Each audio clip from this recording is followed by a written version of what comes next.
Assalamualaikum warahmatullahi wabarakatuh. Alhamdulillahirabbil alamin. Wassalatu wassalamu ala asrafil anbiya'i wal mursalin sayyidina wa maulana Muhammadin sallallahu alaihi wasallam. Subhanaka la ilma lana illa ma 'allamtana innaka antal alimul hakim. Faqala ta'ala fi kitabihil karim wa bada a'udzu billahi minasyaitonir rajim. Bismillahirrahmanirrahim. Ya ayyuhalladzina amanu ittaqullaha haqqa tuqatih wa la tamutunna illa wa antum muslimun. Wa qala Nabi sallallahu alaihi wasallam khairukum man ta'allama al-Qur'ana wa 'allamahu. Ama qala Nabi sallallahu alaihi wasallam. Amma ba'd. Hadirin yang dirahmati Allah Subhanahu wa taala, sesungguhnya Allah Subhanahu wa taala meletakkan kejayaan kesuksesan umat manusia hanya terletak pada amal agama yang sempurna yang diajarkan oleh baginda Rasulullah SAW.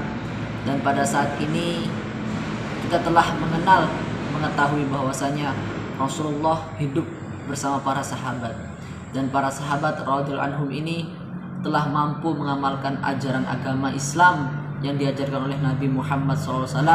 Mereka telah berhasil mengamalkan dengan sempurna yang telah diajarkan oleh Nabi Muhammad sallallahu alaihi wasallam. Tetapi hadirin yang mulia, kita selaku umat akhir zaman, umatnya Nabi Muhammad, kita belum mampu untuk mengamalkan perintah atau amalan yang telah diajarkan oleh Rasulullah SAW. Tetapi hadirin yang mulia, Allah Subhanahu wa taala mencatat di dalam Al-Qur'an, di kitabullah kalamullah, itu dijelaskan di dalam Quran bahwasanya kurang lebih kuntum khairu ummah, bahwasanya kita tercatat sebagai umat yang terbaik. Jadi hadirin yang mulia, kita selaku umat akhir zaman selalu berusaha dan terus berusaha untuk menjalankan perintah yang diajarkan oleh Allah dan dirisalahkan kepada umatnya, yaitu umat akhir zaman. Hadirin yang dirahmati Allah Subhanahu wa taala, di sini duduknya saya di sini ingin menjelaskan ada beberapa pertanyaan atau tugas. Di sini ada beberapa pertanyaan yang akan saya jawab sesuai dengan syariat-syariat Islam atau sesuai dengan anjuran yang bahwasanya mungkin untuk dijawab sesuai dengan pertanyaan. Baik hadirin yang mulia, kita langsung saja kita mulai dari pertanyaan yang pertama. Di sini saya akan bacakan pertanyaan pertama. Hadirin yang mulia, di sini pertanyaan pertama, jelaskan tentang ma'rifat Al-Qur'an atau pengertian, fungsi dan kandungan Al-Qur'an. Baik hadirin yang mulia, di sini saya telah membawa kitabnya dan di sini ada penjelasan mengenai tentang ma'rifat Al-Qur'an dan sebagainya.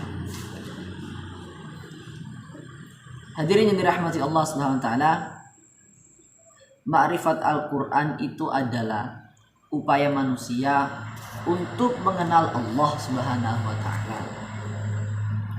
Ibnu Qayyim mengatakan bahwa semakin tinggi kita bermakrifat, maka semakin pula tinggi ketaatan kita kepada Allah Subhanahu wa taala. Jadi hadirin yang mulia, kita bisa simpulkan bahwasanya orang yang ahli ma'rifat itu artinya pengetahuan lebih, bahwasanya orang yang sudah memiliki makom tertinggi daripada orang-orang di bawahnya. Jadi orang yang bermakrifat itu sangatlah memiliki keyakinan dan memiliki ketaatan yang lebih taat, lebih patuh kepada Allah Subhanahu wa taala. Mereka memiliki amalan-amalan tertentu dalam mengamalkan agama dengan sempurna. Itulah yang dinamakan dengan ma'rifat Al-Qur'an. Kemudian yang kedua hadirin yang mulia, yaitu fungsi Al-Qur'an. Jadi hadirin yang mulia, fungsi Al-Qur'an adalah kitab suci yang diwahyukan, kitab suci yang diwahyukan oleh Allah Subhanahu wa taala kepada Nabi Muhammad SAW sebagai rahmat dan petunjuk bagi manusia yang beriman dan bertakwa kepada Allah. Jadi hadirin yang mulia, fungsi Al-Quran ini adalah untuk diberikan sumber rahmat kepada kita sebagai petunjuk manusia untuk taat dan bertakwa kepada Allah. Itulah fungsi dari Al-Quran, agar kita mengenal, agar kita bisa mengenali lagi siapa itu Allah dan siapa Tuhan kita dengan cara kita mengikuti fungsi-fungsi Al-Quran, yaitu banyak fungsinya hadirin yang mulia, fungsi-fungsi Al-Quran dalam kandungan-kandungannya. Itulah fungsi dari Al-Quran, bisa menghidupkan iman, bisa menghidupkan ketaatan, bisa menghidupkan hati yang kotor menjadi suci. Itulah fungsi dari Al-Quran. Hadirin yang mulia, selanjutnya apa itu pedoman Al-Quran? Pedoman Al-Quran adalah pedoman hidup umat Islam di seluruh dunia karena mengandung pokok-pokok akidah dan ibadah dan muamalah dan ilmu pengetahuan. Jadi hadirin yang mulia, pedoman Al-Quran ini adalah memiliki salah satu keyakinan akidah. Orang tidak memiliki akidah maka akan hancur iman, maka akan hancur kita kepada Allah. Kita tidak mengenal siapa Allah. Jadi hadirin yang mulia, pentingnya kita mempelajari pedoman Al-Quran. Itulah pedoman hidup, tujuan Al-Quran. Kita harus memiliki pedoman, memiliki tujuan agar kita memiliki akidah, muamalah dan ilmu pengetahuan, khususnya buat umat muslim di seluruh dunia. Hadirin yang dirahmati Allah SWT, itulah pertanyaan nomor 1. Baik, di sini ada beberapa pertanyaan. Dari sini saya akan bacakan pertanyaan yang kedua. Jelaskan pengertian as-sunnah, al-hadis, khabar, atsar, dan perbedaan antara hadis qudsi dan Al-Quran. Baik hadirin yang mulia, di sini saya akan menjawab dari beberapa kitab lagi yang dikarang beberapa pengarang. Baik, langsung saja hadirin yang mulia, kita jawab.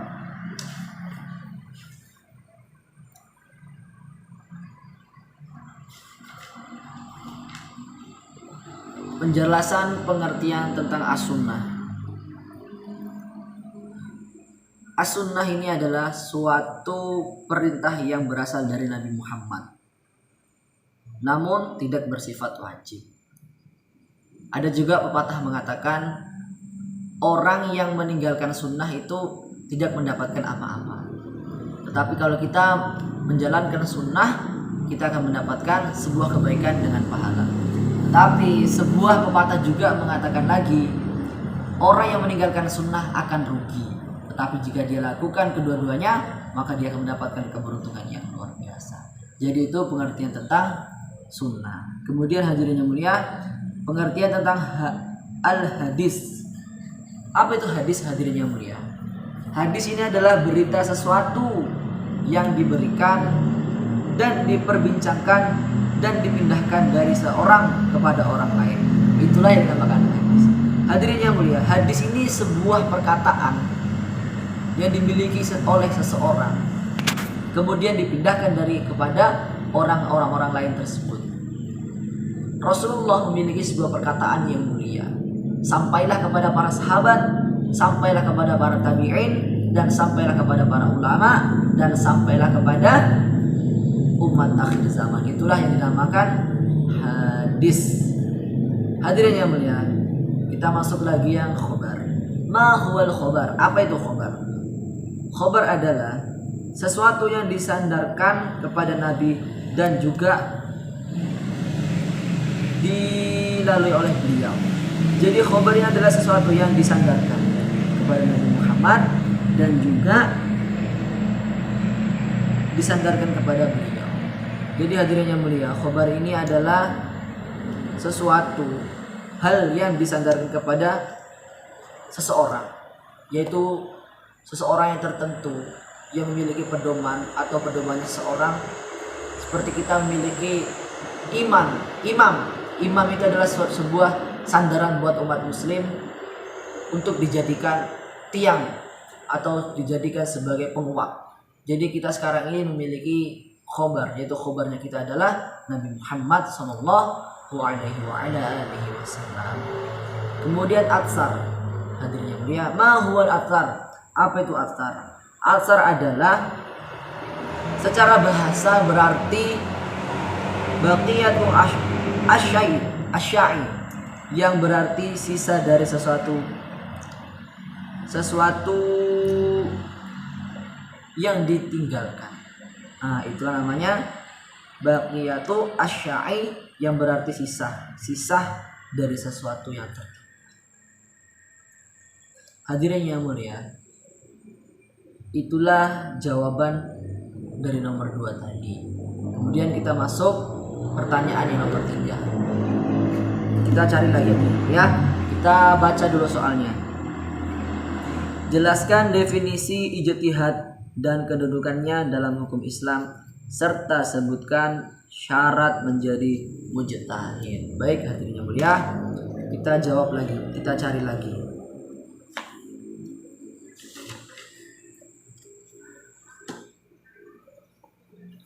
Di sini saya sudah memiliki jawaban tertentu dari kitab.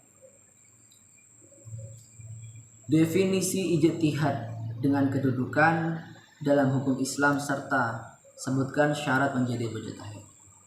Jadi hadirin yang mulia, ijtihad adalah sumber hukum ketiga setelah Al-Quran dengan hadis.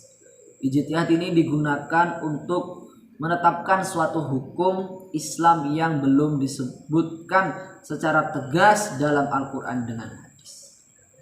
Jadi pada dasarnya Al-Quran ini sudah memiliki hukum tertentu dengan hadis. Ketika semua permasalahan Al-Quran dengan hadis tidak bisa dipecahkan, maka disitulah dibentuklah sebuah ijtihad atau perkumpulan yang ditentukan oleh para kalim ulama. Mereka berkumpul, mereka bermusyawarah untuk menentukan sebuah ketentuan yang akan dijadikan sumber hukum dari hadis dengan Al-Quran. Itulah yang dinamakan dengan ijtihad. Kemudian hadirin yang mulia, kedudukan ijtihad. Apa itu kedudukan ijtihad? Kedudukan ijtihad adalah sangatlah penting dalam hukum Islam sebagai tambah pengetahuan dalam Islam agar tidak kesalahpahaman. Itulah kedudukan ijtihad. Jadi hadirin yang mulia, di sini kebanyakan kita selalu fokus terhadap Al-Quran dengan hadis, sampai kita tidak mengetahui apa itu Islam dengan kedudukan ijtihad tertentu. Kalaulah kita tidak memikirkan ijtihad, tidak memikirkan sesuatu yang harus dibentuk oleh sumber hukum, disitulah kita gagal paham atau salah paham untuk mengartikan Al-Quran dengan Al-Hadis. Maka dari situ adalah sebuah kedudukan ijtihad supaya pengetahuan kita itu lebih luas, lebih panjang dan lebih banyak untuk mengamalkan Al-Quran dengan Al-Hadis. Itu sebagai kedudukan ijtihad. Sangatlah penting hadirin yang mulia kita mempelajari hukum Islam sebagai tambah pengetahuan di kedudukan ijtihad. Kemudian hadirin yang mulia, bagaimana kita mengetahui kedudukan menjadi mujtahid? Oke. Kedudukan menjadi seorang mujtahid adalah kita harus hafal Al-Quran yang pertama. Kemudian yang kedua, mengetahui asbabun nuzul. Kemudian yang ketiga, kita harus mempelajari ilmu hadis. Kemudian nasyikh al-mansyukh.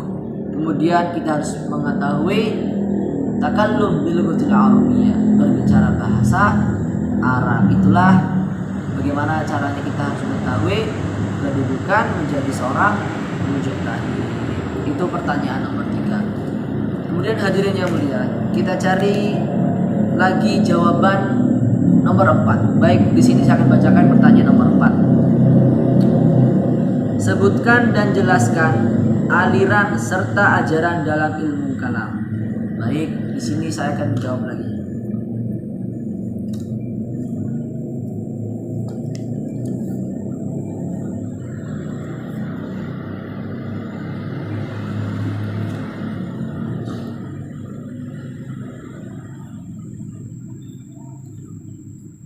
Di sini ada beberapa soal yang harus dipahami. Aliran Sebutkan dan jelaskan aliran serta ajaran dalam ilmu kalam. Baik, di sini ada beberapa aliran ya hadirin yang mulia. Nomor 4 ini soalnya. Di sini saya akan bacakan. Di sini terdiri dari beberapa aliran. Yang pertama, aliran Khawarij. Ma Khawarij. Khawarij adalah salah satu kelompok aliran pengikut Ali bin Abi Thalib yang kemudian keluar dan meninggalkan barisan karena ketidaksepakatan terhadap keputusan Ali pada tahun